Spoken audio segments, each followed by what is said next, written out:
ಯಾವ್ದು ಬಂದಿದೆ, 8 of cups ಬಂದಿದೆ. ಸೊ 8 ಆಫ್ ಕಪ್ಸ್ ಬಂದಿದೆ ಅಂದ್ರೆ ನಿಮ್ಮ ಎನರ್ಜಿಯಲ್ಲಿ ಈಗ ಯಾವುದೇ ರೀತಿಯ ಸಮಾಧಾನ ಇಲ್ಲ, ಅಸಮಾಧಾನ ಇದೆ, ಬೇಜಾರಿದೆ, ಮಿಸ್ಅಂಡರ್ಸ್ಟ್ಯಾಂಡಿಂಗ್ಸ್ಗಳಿದೆ, ಸ್ಟಾಗ್ನೇಷನ್ ಅಲ್ಲಿ ಇರುವಂತಹದ್ದು ನಿಮ್ಮ ಲವ್ ಲೈಫಿನಲ್ಲಿ ಕಾಣಿಸ್ತಾ ಇದೆ.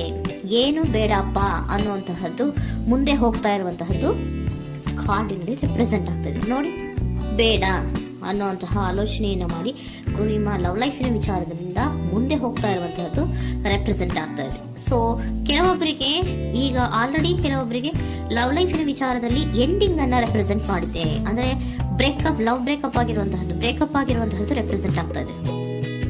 ಈಗ ಆಲ್ರೆಡಿ ನಿಮಗೆ ಲವ್ ಲೈಫಿನ ವಿಚಾರದಲ್ಲಿ ಕೆಲವೊಂದು ಬ್ರೇಕಪ್ಸ್ ಗಳಾಗಿರುವಂತದ್ದು ರೆಪ್ರೆಸೆಂಟ್ ಆಗ್ತಾ ಇದೆ.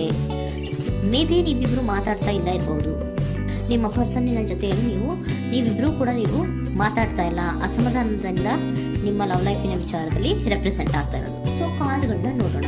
So king of wands, sun card and 7 of cups ಬಂದಿದೆ. ಸೊ ನಿಮ್ಮ ರೀಡಿಂಗ್ ನಾನು ಏನ್ ಮಾಡ್ತಾ ಇದ್ದೀನಿ, ಪಾಸ್ಟ್, ಪ್ರೆಸೆಂಟ್, ಫ್ಯೂಚರಿನ ಇಮಿಡಿಯೇಟ್ ಫ್ಯೂಚರಿನ ಬಗ್ಗೆ, ಪಾಸ್ಟ್, ಪ್ರೆಸೆಂಟ್ ಅಂಡ್ ಇಮಿಡಿಯೇಟ್ ಫ್ಯೂಚರ್ನ ಬಗ್ಗೆ ತಗೊಳ್ಳುವಾಗ ನಿಮಗೆ ಪಾಸ್ಟಿನಲ್ಲಿ, ನಿಮ್ಮ ಲವ್ ಲೈಫಿನ ವಿಚಾರದಲ್ಲಿ ಪಾಸ್ಟಿನಲ್ಲಿ ಚಾರ್ಮಿಂಗ್ ಇಂದ, ಬಹಳ ಉತ್ಸಾಹದಿಂದ, ಒಂದು ರೀತಿಯ ಬಹಳಷ್ಟು ಕುತೂಹಲದಿಂದ, ಕ್ಯೂರಿಯಾಸಿಟಿಯಿಂದ ಏನೋ ಪಾಸಿಟಿವ್ ಇದೆ ಅನ್ನುವಂತಹ ರೀತಿಯಲ್ಲಿ ನೀವು ಲವ್ ಲೈಫಿನ ವಿಚಾರದಲ್ಲಿ ಮುಂದೆ ಬಂದಿರುವಂತಹದ್ದು ರೆಪ್ರೆಸೆಂಟ್ ಆಗ್ತಾ ಇದೆ. ಸೊ ಬಟ್ ಆದರೆ ಬರೀ ಅದು ಇಲ್ಯೂಷನ್ ಅನ್ನೋದು ನೀವು ಗಮನಿಸಿಲ್ಲ. ನಿಮ್ಮ ಲವ್ ಲೈಫಿನ ವಿಚಾರದಲ್ಲಿ ಜಸ್ಟ್ ಇಲ್ಯೂಷನ್ಸ್ ಅನ್ನ ರೆಪ್ರೆಸೆಂಟ್ ಮಾಡ್ತಾ ಇದೆ. ಬರೀ ನೀವು ಕನಸು ಕಾಣಿದ್ದು ಅದು ಹಗಲುಗನಸು ಅನ್ನುವಂತಹದ್ದು ಕೆಲವೊಬ್ಬರಿಗೆ ರೆಪ್ರೆಸೆಂಟ್ ಆಗ್ತಾ ಇದೆ. ಯಾಕೆ ಗೊತ್ತಾ? ಯಾಕೆ ಅಂದ್ರೆ ನಿಮ್ಮ ಲವ್ ಲೈಫಿನ ವಿಚಾರದಲ್ಲಿ ಕೆಲವೊಂದು ನೀವೇನ್ ಅನ್ಕೊಂಡಿದ್ರೆ, ನಮಗೆ ಬೇಕಾದಷ್ಟು ಆಪ್ಷನ್ಸ್ ಗಳಿದೆ, ಹಾಗ್ ಮಾಡ್ಬೋದು, ಹೀಗ್ ಮಾಡ್ಬೋದು, ಹಿಂಗಿರ್ಬೋದು, ಹಂಗಿರ್ಬೋದು ಅನ್ನುವಂತಹ ಬೇಕಾದಷ್ಟು ಕನಸುಗಳನ್ನ ಕಂಡಿದ್ರಿ. ಅದೆಲ್ಲ ಕೂಡ ಜಸ್ಟ್ ಹಗಲುಗನಸು, ಓಕೆನಾ? ಒಂದು ರೀತಿಯ ಭ್ರಮೆ. ಬಹಳಷ್ಟು ಧೈರ್ಯದಿಂದ ನೀವು ಪಾಸಿಟಿವ್ ಚೇಂಜಸ್ ಗಳಿದೆ ಅನ್ನುವಂತಹ ಆಲೋಚನೆಯನ್ನ ಮಾಡಿ ನೀವು ಫಿನಲ್ಲಿ ಮುಂದೆ ಹೋಗಿರುವಂತಹದ್ದು ರೆಪ್ರೆಸೆಂಟ್ ಆಗ್ತಾ ಇದೆ.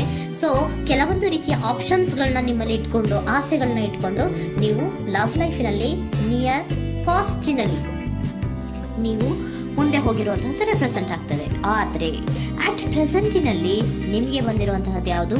5 of cups, 7 of pentacles and king of cups. ಏನ್ ಬಂದಿದೆ?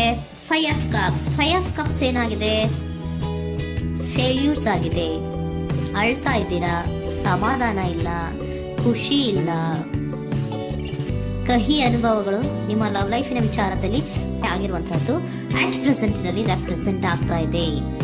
ಯಾಕೋ ನಿಮ್ಮ ಲವ್ ಲೈಫಿನ ವಿಚಾರದಲ್ಲಿ ತುಂಬಾ ಬೇಜಾರುಗಳನ್ನ ನಿಮಗೆ ರೆಪ್ರೆಸೆಂಟ್ ಆಗಿದೆ. ಸೊ ಸೆಕೆಂಡ್ ಕಾರ್ಡ್ ಅಲ್ಲೂ ಕೂಡ 7 ಆಫ್ ಪ್ಯಾಂಟಿಕಲ್ಸ್ ಬಂದಿದೆ. Period of contemplation. ನಿಮ್ಮ ಲವ್ ಲೈಫಿನ ವಿಚಾರದಲ್ಲಿ ನೀವು ಆಲೋಚನೆಯನ್ನ ಮಾಡ್ತಾ ಇರುವಂತದ್ದು ರೆಪ್ರೆಸೆಂಟ್ ಆಗ್ತಾ ಇದೆ. ಯಾಕಂದ್ರೆ ನಿಮ್ಮ ಲವ್ ಲೈಫಿನ ವಿಚಾರದಲ್ಲಿ ಯಾವುದೇ ರೀತಿಯ ಮುಂದುವರಿಕೆಗಳಿಲ್ಲ. ಸ್ಟಾಗ್ನೇಷನ್ ಅನ್ನ ರೆಪ್ರೆಸೆಂಟ್ ಮಾಡ್ತಾ ಇದೆ. ಬಾಟಮ್ ಆಫ್ ದ ಡೆಕ್ ಅಲ್ಲೂ ಸ್ಟಾಗ್ನೇಷನ್ ಅನ್ನ ರೆಪ್ರೆಸೆಂಟ್ ಮಾಡ್ತಾ ಇದೆ.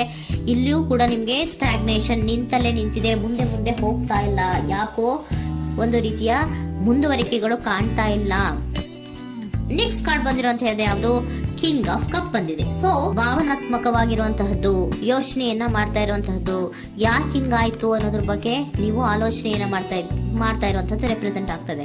ನಿಯರ್ ಪಾಸ್ಟ್ ನಲ್ಲಿ ನನಗೆ ಬೇಕಾದಷ್ಟು ಆಪ್ಷನ್ಗಳಿತ್ತು, ಹಂಗ್ ಮಾಡ್ಬೋದು, ಹಿಂಗ್ ಮಾಡ್ಬೋದು, ಆಪ್ಷನ್ಸ್ ಬೇಕಾದಷ್ಟಿದೆ ನನ್ನ ಲವ್ ಲೈಫಿನಲ್ಲಿ ಅಂತ ನೀವು ಅನ್ಕೊಂಡಿದ್ರಿ. ಬಟ್ ಈಗ ನೀವು ಅನ್ಕೋತಾ ಇರೋದೇನೋ ಅಟ್ ಪ್ರೆಸೆಂಟ್ ನಲ್ಲಿ ಬ್ಯಾಲೆನ್ಸ್ ಅನ್ನ ಮಾಡ್ಬೇಕು.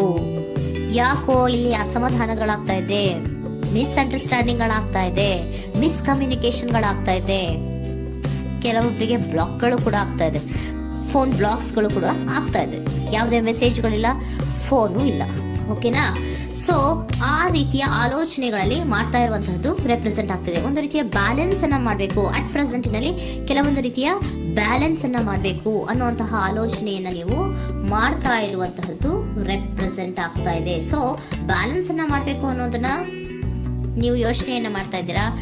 ಆದ್ರೆ ನಿಮಗೆ ಯಾಕೋ ಲವ್ ಲೈಫಿನಲ್ಲಿ ಕೆಲವೊಂದು ಕಹಿ ಅನುಭವಗಳಾಗಿರುವಂತಹದ್ದು ರೆಪ್ರೆಸೆಂಟ್ ಆಗ್ತಾ ಇದೆ.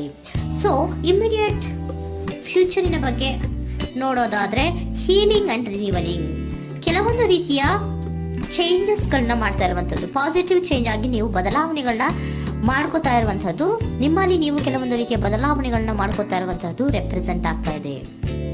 ಓಕೆನಾ? ಸೊ ನೆಕ್ಸ್ಟ್ ಕಾರ್ಡ್ ಏನ್ ಬಂದಿರುವಂತದ್ದು, ಕೆಲವೊಬ್ರು ಒಂದು ರೀತಿಯ ಬ್ಯಾಲೆನ್ಸ್ ಅನ್ನ ಮಾಡುವಂತಹದ್ದು, ಲವ್ ಲೈಫಿನ ವಿಚಾರದಲ್ಲಿ ಏನ್ ಈ ಕಹಿ ಅನುಭವಗಳಾಗಿತ್ತು ಅದನ್ನ ಕಮ್ಯುನಿಕೇಶನ್ಸ್ ಗಳ ಮೂಲಕ ನೀವು ಮಾತಾಡುವಂತಹದ್ದು ರೆಪ್ರೆಸೆಂಟ್ ಆಗ್ತಾ ಇದೆ. ಕಮ್ಯುನಿಕೇಶನ್ಸ್ ಗಳನ್ನ ಮಾಡ್ಕೊಂಡು ನೀವಲ್ಲಿ ನಿಮ್ಮ ಲವ್ ಲೈಫಿನ ವಿಚಾರದಲ್ಲಿ ಒಂದು ಭದ್ರತೆಯನ್ನ ಮಾಡ್ಕೊಂಡ್ಬಿಡ್ತೀರಾ, ಒಂದು ಸಾಮರಸ್ಯವನ್ನ ಕೆಲವೊಬ್ರು ಮಾಡ್ಕೊಳ್ಳುವಂತಹದ್ದು ರೆಪ್ರೆಸೆಂಟ್ ಆಗ್ತಾ ಇದೆ. ಯಾಕಂದ್ರೆ ಕೆಲವೊಂದು ರೀತಿಯ ಬ್ಯಾಲೆನ್ಸ್ ಅನ್ನ ಮಾಡ್ಬೇಕು ಅಂತ ಆಲೋಚನೆಯನ್ನ ಕೆಲವೊಬ್ರು ಮಾಡ್ತಾ ಇರುವಂತಹದ್ದು, ಅಲ್ಲಿ ಟಾಕ್ಟಿವ್ ಆಗಿ ಮಾತಾಡುವಂತಹದ್ದು. ಚಿಕ್ಕ ಏನೋ ಒಂದು ರೀತಿಯ ರಸನೆ ಚೇಂಜ್ ಮಾಡ್ಬಿಡೋದು, ಹಾ ಅಂತ ಬಾಯ್ ಬಿಟ್ಕೊಂಡು ನೋಡ್ತಾ ಇರ್ತೀವಲ್ವಾ ಮ್ಯಾಜಿಕ್ ನ, ಹಂಗೆ ನೀವು ಕೆಲವೊಂದು ರೀತಿಯ ಮಾತಾಡಿ ನೀವು ಸರಿ ಮಾಡ್ಕೊಳ್ಳುವಂತಹದ್ದು, ಕ್ಲಿಯರ್ ಕಮ್ಯುನಿಕೇಶನ್ಸ್ ಅನ್ನ ಮಾಡ್ತಾ ಇರುವಂತಹದ್ದು, ಮತ್ತೆ ಅಲ್ಲಿ ಬ್ಯಾಲೆನ್ಸ್ ಅನ್ನ ಮಾಡಿ ನೀವು ಒಂದು ನಿಮ್ಮ ಲವ್ ಲೈಫ್ ಅನ್ನ ಒಂದು ಕಾಂಪ್ರಮೈಸ್ ಗೆ ತರುವಂತಹದ್ದು, ಉಳಿಸ್ಕೊಳ್ಳುವಂತಹದ್ದು ಕೆಲವೊಬ್ಬರಿಗೆ ರೆಪ್ರೆಸೆಂಟ್ ಆಗ್ತಾ ಇದೆ. ಆದ್ರೆ ಮತ್ತೆ ಕೆಲವೊಬ್ಬರಿಗೆ ಎಂಡಿಂಗ್ ಗಳನ್ನ ರೆಪ್ರೆಸೆಂಟ್ ಮಾಡ್ತಾ ಇದೆ. ಕೆಲವೊಬ್ರು ಉಳಿಸ್ಕೊಂತೀರಾ, ಮತ್ತೆ ಕೆಲವೊಬ್ಬರಿಗೆ ಎಂಡಿಂಗ್ ಅನ್ನ ರೆಪ್ರೆಸೆಂಟ್ ಮಾಡ್ತಾ ಇದೆ. ಕೆಲವು ಪರ್ಸನ್ ಗಳಿಗೆ ಮಾತ್ರ ಎಂಡಿಂಗ್ ಅನ್ನ ರೆಪ್ರೆಸೆಂಟ್ ಮಾಡ್ತಾ ಇರೋದು, ಮತ್ತೆಲ್ಲರಿಗೂ ಕೂಡ ಹೀಲಿಂಗ್ ಅನ್ನ ರಿನಿವಲಿಂಗ್ ಮಾಡುವಂತಹದ್ದು, ಬ್ಯಾಲೆನ್ಸ್ ಅನ್ನ ಮಾಡ್ತಾ ಇರುವಂತಹದ್ದು, ಮತ್ತೆ ಕ್ಲಿಯರ್ ಕಮ್ಯುನಿಕೇಶನ್ಸ್ ಅನ್ನ ಮಾಡಿ ನೀವು ಇನ್ ಇಮಿಡಿಯೇಟ್ ಫ್ಯೂಚರ್ ನಲ್ಲಿ ಕೆಲವು ಬದಲಾವಣೆಗಳನ್ನ ಮಾಡ್ಕೋತಾ ಇರುವಂತಹದ್ದು ರೆಪ್ರೆಸೆಂಟ್ ಆಗ್ತಾ ಇದೆ. ಸೊ ಏಂಜಲ್ ಗೈಡೆನ್ಸ್ ಏನ್ ಕೊಡ್ತಾ ಇದ್ದಾರೆ ಅಂತ ನೋಡೋಣ. ಕೆಲವೊಬ್ರು ಕಾಂಪ್ರಮೈಸ್ ಮಾಡ್ಕೋತಾ ಇದ್ದೀರಾ. So next in the near future ಅಂದ್ರೆ ಇನ್ ಸದ್ಯದಲ್ಲೇ ನೀವು ಕೆಲವೊಬ್ರು ಏನ್ ಮಾಡ್ತೀರಾ, ಮಾತಾಡಿ ಕ್ಲಿಯರ್ ಆಗಿ ಮಾತಾಡಿ, ಅಯ್ಯೋ ಬೇಡಪ್ಪ ಇದು ಸರಿ ಹೋಗಲ್ಲ, ನಾವ್ ಹಿಂಗಿದ್ರೆ ಸರಿ ಹೋಗಲ್ಲ ಅಂತ ನೀವು ನೀಟಾಗಿ ಮಾತಾಡಿ ಅವ್ರನ್ನ ಒಂದು ರೀತಿಯ ಕನ್ವಿನ್ಸ್ ಮಾಡ್ತೀರಾ. ಸೊ ಮ್ಯಾಜಿಕ್ ಪರ್ಸನ್ ಮಾಡೋದೇನೋ ಕೆಲವೊಂದು ವಿಚಾರಗಳನ್ನ ಕನ್ವಿನ್ಸ್ ಮಾಡ್ಬಿಡ್ತಾರೆ ನಮ್ಮನ್ನ, ಹಂಗೆ ನೀವು ಕೆಲವೊಂದು ವಿಚಾರಗಳನ್ನ ಕನ್ವಿನ್ಸ್ ಮಾಡಿ ಕಾಂಪ್ರಮೈಸ್ ಅನ್ನ ಮಾಡ್ಕೊಳ್ಳುವಂತಹದ್ದು ರೆಪ್ರೆಸೆಂಟ್ ಆಗ್ತಾ ಇದೆ ಇನ್ ದ ನಿಯರ್ ಫ್ಯೂಚರ್ ಅಲ್ಲಿ. ಜಾಸ್ತಿ ದಿನ ಏನು ಇಲ್ಲ, ನೀವೇನ್ ಜಾಸ್ತಿ ದಿನ ಕಾಯುವಂತ ಅವಶ್ಯಕತೆ ಇಲ್ಲ. ಕೆಲವೊಬ್ಬರಿಗೆ ಕಾಂಪ್ರಮೈಸ್ಗಳು ಇದೆ, ಕೆಲವೊಬ್ಬರಿಗೆ ಮಾತ್ರ ಲೆಟ್ ಗೋ, ಕೆಲವೊಂದು ವಿಚಾರಗಳನ್ನ ಬಿಟ್ಟು ಬಿಡಬೇಕಾಗುತ್ತೆ. ಕೆಲವೊಂದು ಎಂಡಿಂಗ್ ಗಳನ್ನ ಮಾಡಿದ್ರೆ ನೀವು ಕಾಂಪ್ರಮೈಸ್ ಆಗ್ತಾರಾ ನೋಡಿ, ಆಗ್ಲಿಲ್ಲ ಅಂದ್ರೆ ಮುಂದೆ ನೀವು ಹೋಗ್ಬೇಕಾಗತ್ತೆ. ಯಾಕಂದ್ರೆ ಕೆಲವೊಂದು ರೀತಿಯ ಸ್ಟಾಗ್ನೇಷನ್ ಅಲ್ಲಿ ಇರೋದ್ರಿಂದ, ನಿಮಗೆ ಬಾಟಮ್ ಆಫ್ ದ ಡೆಕ್ ಕೆಲವೊಬ್ಬರಿಗೆ ಸ್ಟಾಗ್ನೇಷನ್ ಅಲ್ಲಿ ಇರೋದ್ರಿಂದ, ಸೊ ಸಾಧ್ಯತೆ ಮಟ್ಟಿಗೆ ನೀವು ಮುಂದೆ ಹೋಗ್ಲೇಬೇಕಾಗುತ್ತೆ. ಎಷ್ಟು ದಿನ ಅಂತ ನೀವು ಅಲ್ಲೇ ಇರ್ತೀರಾ, ಸ್ವಲ್ಪ ಮುಂದೆ ಹೋಗಿ ನೆಕ್ಸ್ಟ್ ಮುಂದಿನ ದಿನಗಳಲ್ಲಿ ನಿಮ್ಗೆ ಕಾಂಪ್ರಮೈಸ್ ಆಗುವಂತ ಸಾಧ್ಯತೆಗಳು ಇದೆ. ಪಾಸ್ಟ್ ಅಲ್ಲಿ ನೀವೇನಾದ್ರು ಕೆಲವೊಂದು ಭ್ರಮೆಗಳಲ್ಲಿ, ಕೆಲವೊಂದು ಆಪ್ಷನ್ಸ್ ಗಳಲ್ಲಿ ಏನಿದೆ ಅವರಿಗೆ ತುಂಬಾನೇ ಕಹಿ ಅನುಭವಗಳಾಗಿರುವಂತ ಸಾಧ್ಯತೆಗಳು ಇದೆ.